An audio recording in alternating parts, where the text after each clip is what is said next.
Venkat sir, इन नतीजों का मतलब क्या होने जा रहा है भारतीय राजनीति के लिहाज से 1952 से 2024 तक के अगर राजनीतिक इतिहास को आप देखें? नहीं, इसमें दो तीन चीजें हैं अनुराग। मैं फिर कह रहा हूं कि ये नंबर आप सीट्स पे ना जाइए, वोट परसेंटेज जो है वो अपेक्षाकृत आप देखेंगे तो 2019 के मुकाबले कम है। मतलब कि कहीं ना कहीं उन मुद्दों को लेके जनता में नाराजगी रही है। मैं संजय निरुपम साहब से यही प्रश्न पूछ लेता हूँ इसी को। संजय निरुपम साहब, देखिए सिंह साहब जिस पर इशारा कर रहे हैं, सीट बढ़ती दिख रही है, वोट परसेंटेज में थोड़ा फ्लक्चुएशन है, फ्लक्चुएशन क्या कहें, डिफ्लेक्शन है, वो नीचे की ओर जा रहा है। तो ये क्यों वजह रही सर? भले ही आप बड़ी जीत की तरफ बढ़ रहे हैं, हमारे एग्जिट पोल में वोट परसेंटेज कम होता दिख रहा है। तेलंगाना में नहीं खुल रहा है बीआरएस का खाता जी। सरकार में है, निश्चित तौर पर थोड़ी बहुत एक एंटी इनकम्बेंसी फैक्टर काम करेगा। लेकिन अगर 1-2% वोट कम होता है, इसका मतलब यह है कि 10 वर्षों से जो कामकाज चल रहा है उस कामकाज को लेकर इतनी भयंकर नाराजगी नहीं है। एक दूसरी बात, एग्जिट पोल बता रहा है कि परसेंटेज कम हुआ है वोटिंग का। हो सकता है जो आखिरी नतीजा है उसमें परसेंटेज कम होते ना दिखे।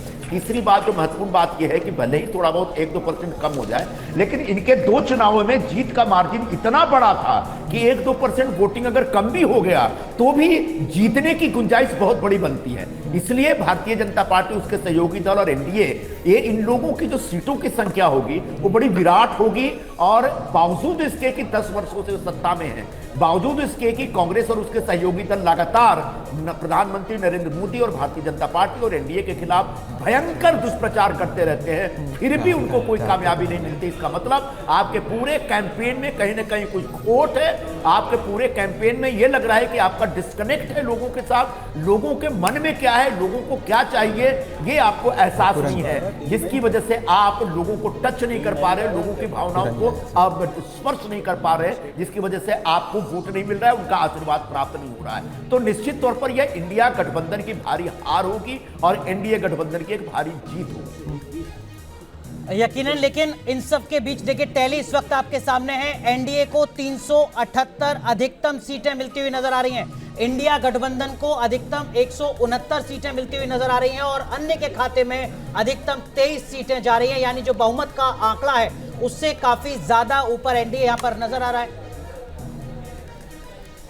और इस बीच राज्यवार किस तरीके की स्थिति है, जरा वो एक बार दर्शकों के सामने रखते हैं। और सबसे पहले बहुत दिलचस्प है, देश के सबसे बड़े सूबे उत्तर प्रदेश के आंकड़े किस तरीके के हैं वो आपके सामने। 80 सीटें उत्तर प्रदेश में, कहा जाता है दिल्ली का रास्ता यूपी से गुजरता है। 67 सीटें भारतीय जनता पार्टी और उनके सहयोगी दलों को मिल रही है। समाजवादी पार्टी सिर्फ 9 सीटों पर सिमट रही है और उसकी सहयोगी कांग्रेस को सिर्फ 1 सीट। और अदर्स में बाजरा स्पष्ट कर दूं, others BSP Bahujan Samaj party का यह आंकड़ा है जिसमें 3 सीटें बीएसपी लेती हुई दिख रही है, कांग्रेस में एक। मैं एक प्रतिक्रिया राहुल जी इस पे आपसे ये लूंगा, कांग्रेस में एक, ये एक रायबरेली देख रहे हैं या अमेठी देख रहे हैं? जाहिर है ये तो रायबरेली ही होगी। हाँ, अमेठी इसमें नहीं हो सकती, मुझे नहीं लगता। अमेठी अगर होगी तो बहुत बड़ा आश्चर्य होगा ये, लेकिन ये रायबरेली है, ये हम मान के चले। संभावना भी, उसके कारण भी सबको पता है। तो उसमें वो सबसे अगर पारिवारिक सीट अगर है कांग्रेस की कोई उत्तर प्रदेश में तो अमेठी से पहले रायबरेली है। तो वहाँ पर अब राहुल गांधी भी वहाँ गए हैं, तो इसके ये भी किस कारण से गए हैं ये भी हमको बहुत स्पष्ट है। और वहाँ उनके लिए सामने जो चुनौती है वो भी उतनी कड़ी नहीं थी। यहाँ अमेठी में जो चुनौती थी इनकी स्मृति ईरानी की, उससे बचने के लिए ही वो रायबरेली गए हैं। तो जाहिर है कि वो एक बेहतर, ज़्यादा सुरक्षित सीट थी, तो मान सकते हैं कि ये लेकिन मनोज सर, अगर एनडीए को उत्तर प्रदेश में 67 सीटें मिल रही हैं तो इसका मतलब भी कि इंडिया गठबंधन की जो सारी रणनीति थी, जिसमें ये कि यादवों को कम से कम टिकट दिया जाए, मुसलमानों को कम से कम टिकट दिया जाए, वो सारी रणनीति ध्वस्त हो रही है।